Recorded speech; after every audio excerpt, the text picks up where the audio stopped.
There's a creator named Jamila Bradley who has made incredible content, and I want to read a little quote. "We need to talk about the fact that so many women love men more than they love themselves. They love men more than they love their children, their daughters, their friends, their community members. We need to look inward and examine the ways in which we privilege and prioritize men and patriarchal value above our well-being and the well-being of other women."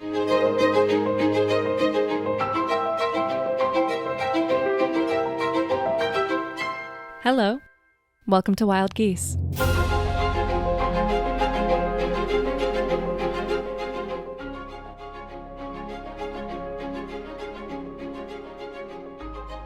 Hi babes, I'm having a really hard time starting this episode, and I think I've just put too much pressure on it because this is a topic that really matters to me. So I don't know, maybe just coming out and saying that will help me. There it is. This really matters to me. We're a couple of days into Donald Trump's presidency. Not to start this on a fun political note, but I think that is top of mind for many, many, many people watching this episode. I think it's top of mind for literally everyone that I've talked to in the past couple of days. And at his inauguration, as we all know, Elon Musk did the Nazi salute twice. There are Nazis in the White House. There are Nazis on our dating apps. There might be Nazis at your workplace. There might be Nazis at your school. I want women to come together right now and exchange the tools to help make sure that you don't end up with a Nazi in your household. And I feel insane. Oh God, I don't want to cry. I feel insane even saying that. It feels like that's an insane thing to have to say. Oh, my tea is ready. Just one second. Hi, I'm doing some editing for this episode, and I just want to add that yesterday I was on the train thinking about the contents of this episode and kind of running that statement over in my head about Nazis being in the White House and Nazis being in our schools and whatever, and just sort of imagining that people might think that that's hyperbole, or they might roll their eyes and think that I'm being dramatic or something. But I need to add something here that is not to fearmonger. It's not to be dramatic, but the Lemkin Institute and Genocide Watch have put out a red flag for the United States after Elon Musk's Nazi salute. I'm going to read a little bit of it for you here. In light of Musk's important influence on the new administration, the Lemkin Institute for Genocide Prevention is issuing a red flag alert for genocide in the United States. We at the Lemkin Institute had no misperceptions about the possible threats of a Donald Trump presidency, particularly to the rights of refugees and the LGBTQ community, as well as the likelihood that America's weakened democratic institutions will be undermined, if not completely destroyed, by an administration that is formed by people who have lauded autocrats and dictators in other regions of the world.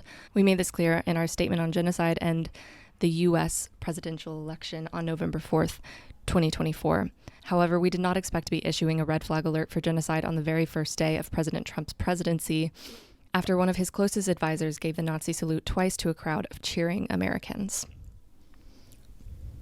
So, all that to say, when I make that statement, it's not for dramatic effect. Okay, I'm back with my emotional support cup of tea, because God, am I going to need it.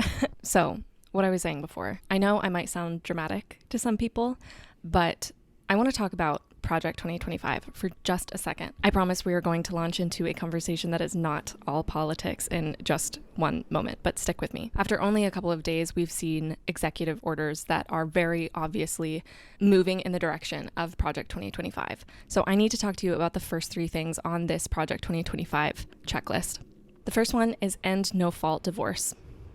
The second one, complete ban on abortions without exceptions. And the third one, ban contraceptives. If we think for even one moment about the implications of those things and what they lead to violence against women. So collectively, women, we need to talk about decentering men. And before you jump down my throat and say, not all men, not all men, I will block you if you come at me with that, because I don't care. We're past that point of the conversation. Get over it. Obviously, I know not all men are terrible people or something like that. There are many, many men that I love to my core. But this is a conversation for women about our relationships to men and how we've been conditioned and how we need to start thinking moving forward. When I first started seeing things about decentering men pop up, it seems like it wasn't a super nuanced conversation. I was seeing a lot of people just being like, you need to swear off men completely, and if you don't swear off men completely, then you're anti-women and you don't respect yourself and blah, blah, blah. I think swearing off men completely is a beautiful, wonderful option for some people. I don't think that's the option for me. And if you're watching this, I'm assuming you don't think it's the option for you either. So that's why we're having this chat. The decentering men conversation is actually so much deeper than what I originally understood it to be. And I want to put two big disclaimers out there at the very start. Number one, this is not an excuse to victim blame in any way. If you or someone you love has been faced by violence from men, that's not your fault. And I honestly don't really believe that the answer is just, well, you need to choose men better or something. Because a lot of men are really good at covering up their bullshit until you're already trapped. So I don't think the answer is just pointing at women and saying that it's their fault for being in the situation that they're in. But I think that this conversation around decentering men can be a tool.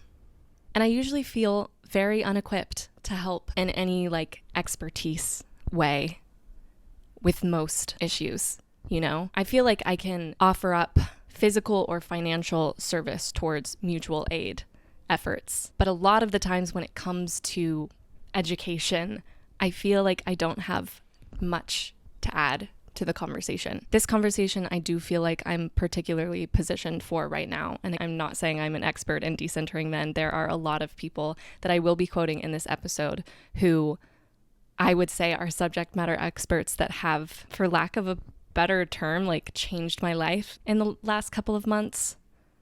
But what I was saying before, I feel like I am particularly positioned to talk about this right now because I am a woman in my late 20s, feels weird to say that, who is single and dating and very actively navigating the dynamics between men and women. And I can't speak for everyone's experience. I will never be able to do that. But this is something that has been top of mind for me. And if you are a person who is trying to reevaluate your relationship to men because it has hurt you in some way in the past, and you want to make sure that your next relationship or your next encounter with a man is safe and fulfilling, then keep listening. Future Anna here to pop in to say that this also is not just about you and how your relationship to men has potentially hurt you or may potentially hurt you. It's also the way in which your relationship to men and the patriarchy is hurting your relationship to other people. So there's a creator named Jamila Bradley who has made incredible content, and I want to read a little quote. "We need to talk about the fact that so many women love men more than they love themselves. They love men more than they love their children, their daughters, their friends, their community members. We need to look inward and examine the ways in which we privilege and prioritize men and patriarchal value above our well-being and the well-being of other women." I know that the immediate reaction to that might be very defensive, and you might think, well, not me, I'm a girl's girl, blah, blah, blah. But really do some self-reflection on that, because I think that there are small and big ways in which we all play out the prioritization of men and patriarchy and the fairy tale that has been sold to us since we were little. Again, I won't say that I have all of the answers. This is something that I think women will be very actively having to move through and decondition throughout their entire lives because it's so deeply entrenched. It's an active thing. There are a lot of things that conceptually or theoretically I logically understand. And then when it comes to the actual process of playing out my dynamics with men, there are things that it's hard to get through my head and into my body. And then my second disclaimer is that this is not just about warding off Nazis from your home. That was the most dramatic outcome that could come from not decentering men in your life, okay? But you might want to consider decentering men if you have had any relation with a man that has left you in worse shape than you were before you met that man. which I think is 99.9% of us, okay? So we can think about the big grand ways that not decentering men can play out, and that's in cycles of like true abuse, right? But there's also much smaller examples. A couple of months ago, when I really started hearing the term decenter men like left and right, my knee-jerk reaction to it was like, yeah, whatever, I've already decentered men, like stop yelling at me. I'm never gonna like not desire men, you know? Like, sure, I've decentered men. I have hobbies that have nothing to do with men. Most of my friends are women. Like, my life is not all about men. And I got really defensive when it came to people just kind of telling women to stop desiring men. Like, it seems like there are some people that can maybe like flip that off like a light switch. And for me, that was never going to be an option. I am always going to desire men. That's just a part of me. And I'm not going to cut off my desire like a limb. I'm not going to do it. I think there is a way for us to desire men and decenter them. And a few months before I started really digging into this stuff, I thought I knew it all already. You know, like in college, I took like feminism courses and again, theoretically, I knew it. But I think a lot of this is a felt sense. It has to kind of click in its own time. And wherever you are in your journey, it's okay to be there. I think I needed to go through the discomfort that it has taken me to get here. And I'm sure I'll need to go through some more to get to wherever I'll be next year. But I can theoretically say, yeah, I've decentered men and still feel myself absolutely lose control over my life when I have feelings for a man. Like, genuinely, it affects my focus, it affects my appetite, it affects my ambition. And I think it's important for us to be honest with ourselves about those things. I think it's the quote unquote cooler thing to say, oh, I don't care. Like, yeah, I like that dude, but whatever. I don't care if he messes with my head and blah, blah, blah. Like, I don't care. It doesn't affect me, blah, blah, blah. That's where we'd love to get. But I also think if you're not there, it's okay to acknowledge that. I think it's vital to acknowledge that. I know I've had older, wiser women in my life telling me some of the things that I am going to be saying today from the time that I was a little girl. And I refused to accept some of these things. Or I misunderstood it because I was so indoctrinated into the Disney princess programming, the fairy tale of it all.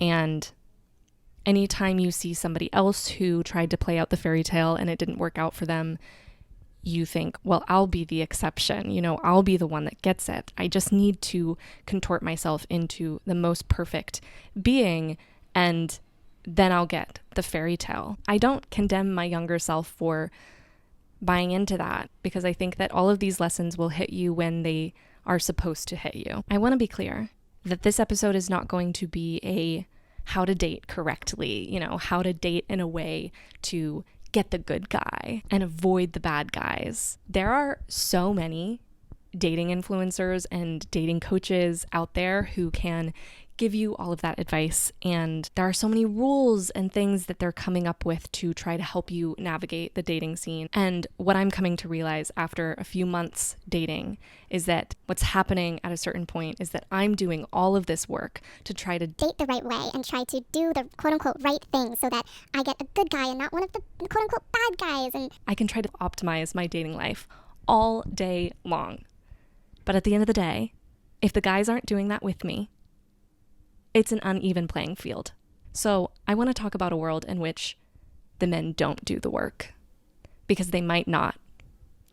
Some of them do. What I'm finding is that it's a needle in the haystack situation. And I don't just mean that to be like, to like take away your hope. I don't mean to be all doom and gloom. I promise you that if you get to the end of this episode and understand what I'm saying, like this stuff can set you free. You can enjoy life so much more. I want you and me to get to a point where we feel confident that a life without a man is 100% better than a life with a man who is not actively making your life better in every way. And I want to go back to what I was saying before about dating coaches and dating advice and all of the content that we are intaking about how to be a better dater. If you are a single woman, I want you to start noticing and being weary of the fact that almost all of this advice is pointed at women. Ladies, if a man doesn't ask you out, if he only asks you over his place, or if he doesn't even see your ass, you are cashmere casual. You must know this. I hate to break it to you, but here's 6 surefire signs that he just ain't that into you. If he just isn't communicating, if you're getting breadcrumbed, zombied, or ghosted, just cut your losses. Any guy who's into you, he ain't gonna breadcrumb you. I'm telling you that. It's, oh, he's just not that into you. Like, oh, you're a little pathetic. Like, why are you still seeing him? He's just not that into you. That makes it your fault instead of the guy that's treating you like shit's fault for treating you like shit. Or another thing that I hear all the time is, well, you're just not in your feminine energy enough. You need to be more in your black cat energy so he can be in his golden retriever energy. There might be something in that that is helpful to women to some degree, but we need to question if we hear men's energy being policed in the same way. No, because again, this makes it your fault. We need to start to spot the disadvantage that we're being put in when the responsibility for love and good relationships are all put on women. We can read all of the self-help books and listen to all of the TikTok influencer dating coaches who are trying to tell us the right way to go about this and diagnose ourselves with whatever attachment style and pathologize our desire for men all day long. But if we're trying to give this perfect love and devotion to a man that's been picking his butt the whole time that you've been trying to be a better partner or a better dater, it doesn't matter. And some of this advice really is so well-intentioned. Like, I don't mean to just hate on the people putting it out there. There's one particular creator who talks a lot about really making sure that you have a completely full life. You're building yourself up and really focusing on your own self-love and whatever. But it's still a trap because it's still positioning the man as this big prize and the reason that we're doing all of it. So unfortunately, what can happen when you are following advice like that is that you are creating a really wonderful life, but there's still this motivator behind all of your actions that has to do with the man inside of your head. And that's, we've talked about this in other episodes, the male gaze conversation. If we're making decisions about our life to get the guy, we're still not making decisions for ourselves. So for example, let's talk about the advice that people give about what to do when a man pulls back. The good, well-intentioned advice will tell you that if he's pulling back, you should let him. And you should go and you should live your own life and you should hang out with friends and get hobbies and all of this stuff. And when you pull back your energy, he'll be magnetized to you because your energy has gone away. The problem is, if you're doing all of that, if you are going and getting the hobbies and you're going and hanging out with friends because you want him to feel that you've detracted your energy and you want him to come back, and that's the whole reason you're doing it, you're still centering men in your experience of building this big, beautiful life. So the core problem is still there, even if you've built this robust, beautiful life and personality for yourself. If the motivation behind it is to get the perfect man, it's not for you. Your life is still not your life. Oh my God, guys, I think I might have the flu. I know that's really random, but I've been recording this episode and just feeling more and more like body aches throughout it. And I was with my mom this weekend and she has the flu. And so I'm feeling like I probably have the flu. I might have to pause this and continue tomorrow. But if I have the flu, I'm not going to be able to continue tomorrow. Oh, God. Okay, hi, I'm back. I do not have the flu. Yay! So back to what I was saying before. I feel like I've really laid out the issue here, so let's get on to the solution, okay? So I've been mentioning the term decentering men left and right, and I realize that some people may not even have ever heard that term before or really know what it means. So let me just read you the definition of decentering men really quick. Decentering men refers to a feminist practice where women intentionally shift their focus away from centering men's needs, opinions, and perspectives in their lives, instead prioritizing their own self-worth and agency by putting themselves at the center of their decisions, and actions, essentially challenging the societal norm of prioritizing male validation and perspectives. Okay, so seems pretty straightforward, but something that I'm seeing kind of being collapsed together right now in discourse, especially after the election, is decentering men sort of being collapsed with something called the 4B movement. So let me read you a little bit about the 4B movement. 4B, or Four No's, is a radical feminist movement that originated in South Korea. The name refers to its defining four tenets, which all start with the Korean language term bi, roughly meaning no. Its proponents do not date men, marry men, have sex with men, or have children with men. The movement emerged between 2017 and 2019 on Twitter and on the website WOMAD. It has since spread internationally, namely to the United States after its 2024 presidential election. I don't know much about the 4B movement. If you are interested in learning more about it, go do a deep dive on it. But like I said, people are kind of collapsing the two things of decentering men and the 4B movement, where decentering men, in the way that some people are talking about it, seems like completely divesting all of our energy away from men. That is not going to be the path for me. Instead, what I've been really focused on is decentered dating. I don't believe that I have to stop dating in order to learn the lessons of decentering men. I think for some women, it might be helpful to take some time away from dating in order to learn how to better decenter men. Again, decentering men is an everyday practice though. And for me, I have found it helpful to continue being in relation to men as I'm learning these lessons for myself. So how are we going to do this? How are we going to continue dating men while decentering them? Okay, I'm fully re-recording this part because I did the entire how we're going to do this, and then I found another resource that just makes it so much easier to lay this out. So here it is. Here's how we're going to do this. There's a creator whose username is at Venus in Pisces. I'll put it on the screen and I'll also tag them in the episode description or like link them. The way that she talks about decentered dating, I really, really, really appreciate. It's just so compassionate. And she has a video where she kind of lays out the three main domains that she likes to think about in terms of decentered dating. And she makes it clear that this isn't like a checklist to go down and to someday like reach a finish line here. This is a process and a complete like restructuring of our whole paradigm with men. It's going to be something that we're working on every day. Some days we're going to feel like we've processed it, it's great, and then the next day we're going to feel like we've taken 10 steps back. It's a spiral, right? And like I said before, it's okay to be wherever you are in this. But there's three main domains that she talks about. The first one is deconditioning, the second one is recentering, and the third one is re-engaging. So with deconditioning, what we really want to do is start to tease apart and unravel all of the ways in which our relationship with men has been so tightly woven together with everything else in our lives. Our dreams, as we know them, seem inextricably linked to this relationship with men. I mean, you think about if you want a family, like safety, all of these things are associated with men, and that's why we feel like we need this fairy tale. It's not as simple as just saying like, oh, well, you believed the Disney princess fairy tale? That's silly of you. Oh, what a silly girl. Like, no, it's not as innocent as just watching a Disney movie and buying into the Disney tropes. It's our entire image of our entire lives has been sort of overtaken by this idea that it needs to be with a man. So Jamila Bradley has a Substack called the Broken Pedestal Society. They have a whole mapping exercise that they use to start the deconstruction process.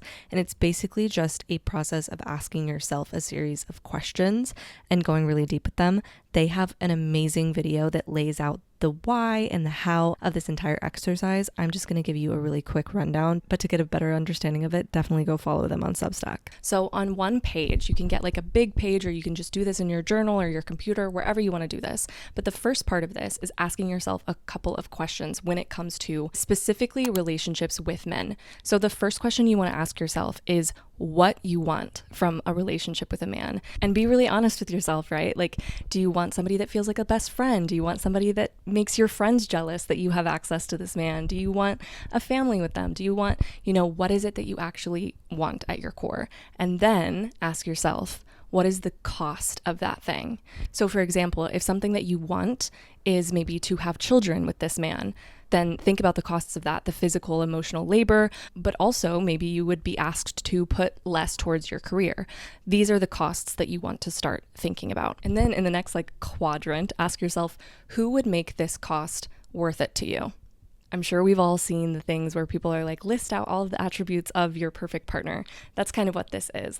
Who is that perfect partner to you? And get as specific as possible. But we're not going to stop there. Next, we're going to ask ourselves why we feel the necessity of the relationship with this man. This can be a huge list of things. It can be, I want a family one day. It can be, I want to feel love and validation. I want to feel desired. I want safety. I want physical and financial safety. So many things can come into this. It can get really deep as you want it to go. Once you've done all of that, you're going to flip the page, forget about all of that, except for the why. Now what we're going to do is we're going to imagine the dreamiest life possible if partnership with a man is completely off the table. There's no possibility of that happening whatsoever. You want to think about the core parts that make up a good life for you. Your home. What are you doing for work? What sort of art are you making? What sort of clothing are you wearing? What hobbies do you have? Who are your friends? What does self-care look like to you? For this and the last exercise, this is blue sky planning. If there are no limits, there's nobody telling you, no, you can't have that. The only limit on this one is that it can't be with a man. Why would a man be there? Why would a man be there? No, it's actually pissing me off. Now bring in the why from the previous page and start dreaming up what it might look like to have access to those things without the man. Don't get too caught up in the how, the logisticals of it, but just start dreaming about it. If you want to feel a deep sense of financial security, dream about what it might look like to make that financial security for yourself. If you really want children, dream about what it might look like to have a whole coven of sisters that you're raising a child with. And then the last part of this is to just write a long form day in the life of what it might look like living in this life of this woman who is living the dream just without the partner. What sort of issues might she face? How might she overcome those things? How might she make herself really happy and proud? Again, what we're trying to do is put men in appropriate proportion, not at the center of our lives. So we don't have to discard them completely or discard the idea that maybe we might find that who that makes the cost worth it for us. But if we don't, we still have imagined a very beautiful, full life without that man. So now we can go into relationship with a man without that same level of necessity to make it work, because we need those core whys filled out by the man. So then we go into the second domain that Venus in Pisces talks about, which is recentering. And Venus in Pisces kind of talks about that big vision that we just deconstructed in the first exercise as a sky desire. So those things, those big fundamental things that we have kind of attached to men as the source of, like the want for a beautiful family and a beautiful marriage and yada yada, that is a big sky desire. What we want to begin the practice of is getting into what she calls earth desires. So these are more in the moment, like feeling in your body what you genuinely want from one moment to the next, without putting that pressure of that big image on top of it. So I'm just going to play a quick clip from her real fast because she says it so much more beautifully than I ever could. For now, we're going to get to this next point, which is recentering yourself in your life. And this is this beautiful process of getting to know yourself. You've been looking for a man and a relationship and for love to be the mechanism through which you get to know yourself and to be the mechanism through which your life becomes an actual reflection of your essence. To some extent, we're all on that spectrum to some extent. And so recentering yourself in your life is actually getting to know your true self, is actually getting to live your own life. Like, people think the pain point that you're trying to solve is getting a man, that you don't have a man. No, the pain point is never knowing your true self, never living life on your own terms, never cultivating autonomous access to transcendent states, never being fully creatively expressed, always being stuck in this dependence, and then always creating like a likable version of yourself, a palatable version of yourself to a man in your head instead of like a true life connected to source and radiant inhale and exhale. And so this recentering yourself in your life is the opportunity to do just that.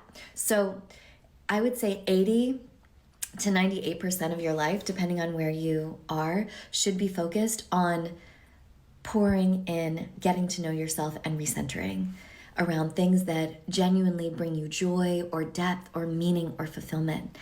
And when I first tried to do this, it was really hard. I had almost like bumpers or buffers on my actual imagination of what I could be doing every day. I had to like ask my inner girl. I had to make bucket lists. I had to look to examples of amazing women artists who I respected and admired just to think about, you know, how to get a life. And the two things that I put as requirements in terms of recentering yourself in your life is that, one, you need a creative outlet. You need a creative outlet because it's like that second chakra thing where your creativity is wrapped up in your sexual expression, which is wrapped up in your centering of men.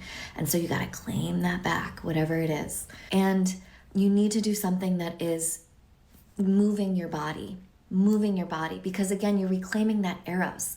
Like for me, I do Latin partner dance, and it puts me in my body and it puts me in touch connection and like erotic energy connection. Part of your centering of men is just that you are bored. Girl, you are bored. You are like existentially bored.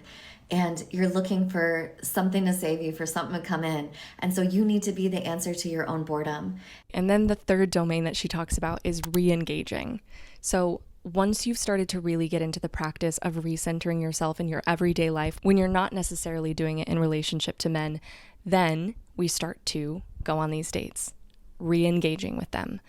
And now we know better how to recenter ourselves without the man in the picture. But with the man in the picture, we need to root down into a practice of getting in touch with those more earthly, in real time, in the moment desires, detached from this big picture of, well, I want a husband and I want kids, and maybe this can be the fulfillment of all of those desires if I just squash out all of the red flags because he's got some of the attributes of the person that I listed out in the who that might make it worth the cost to me. And maybe I can like sort of contort myself in order to make this person the one because I need that image, right? We've started to move away from needing that, and we've started to get in touch with our smaller, more earthly desires outside of the relationship to man. Now we're reintroducing the man. And it's just a practice of kind of being on top of how you really feel in the moment. What's hard about this part is really speaking up for yourself when something doesn't work for you, because there is that safety element still, right? Like the safety part is such a huge, we need to be safe. So if a man is doing something that you're not comfortable with, starting to try to tease out how you can communicate the discomfort and move away from this man without putting yourself in actual real life danger. Because what I have experienced on dates with men is that a lot of the times when I'm sort of appeasing them or making them feel like the date is going better than it actually is, like I'm not enjoying myself at all, and then I go home and I'm like, ew, that sucked, but I appeased the man and he felt like it was a great date. That's not just me trying to get validation from the man or something. That's actually me trying to ensure that I am safe on this date. So you have to take that into account too in this re-engaging step. Sometimes it is necessary to go into interactions with men with a very well thought out escape plan, action plan, if this person is making you uncomfortable. Going back to Jamila Bradley, the creator that I mentioned before, says we have to rip this out by the root and plant something else that centers us as autonomous human beings.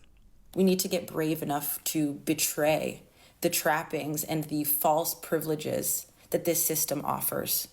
We need to betray desirability and attractiveness, betray values of competition and scarcity between us and other women, and grieve the loss of a sense of self, so that we can build a new one. If any of this at all resonates with you, I want you to know that you're not alone. You're not in any way strange, bad, or a failure. But what will make you a failure not only to yourself, but to other women and to the safety of your community is if you refuse to call what you already know into your awareness. If you refuse to take a good hard look at who you are and what you have become as a result of what you have internalized, and make commitments to reclaim yourself, reclaim your narrative, and show up better for yourself and others, then you have chosen self-betrayal. And I will tell you one thing from experience. It is never too late to return to yourself. It is never too late to arrive to yourself. But the longer you wait, the longer you stay in a perpetual cycle of self-betrayal, the more expensive and costly it is. So we start with grieving what we've lost when we have bought into the fairy tale of male validation and kind of like essentially made men our god in a way. Like, we need to grieve what we have lost from doing that and being subjected to that. And then the next step, I would say, is to create a whole new relationship with our desire, asking yourself truly, what do I want? And getting out of the mindset of what do they want from me? So there is so much more that I want to say on this topic. I'm sure this will be something that I come back around to over and over again because it is on my mind a lot lately. Think of this as a very like introductory sort of crash course into all of this. But I guess I just want to leave you with what Jamila said about having that reflection time to really confront yourself in the ways that you have prioritized male validation over everything else. I think taking the time to really confront that and not overloading yourself with shame about it. I think there is an element of shame that we all kind of have to move through. I mean, how many times have we felt so unbelievably embarrassed by the way that a man has treated us or the way that we have treated other people because of the way that a man was treating us? We are going to have to move through some shame here, but also holding yourself in that shame and that grief and knowing that it's something that a lot of us are sitting with and you can move through it and you can transmute it. But the first thing that you have to do is be really, really aware of it and then take those intentional moments throughout the day, whether you're with a man or you're not, to really get connected to yourself and to your true, small, grounded desires. Those are really the first steps to decentering men and decentering dating as I understand it.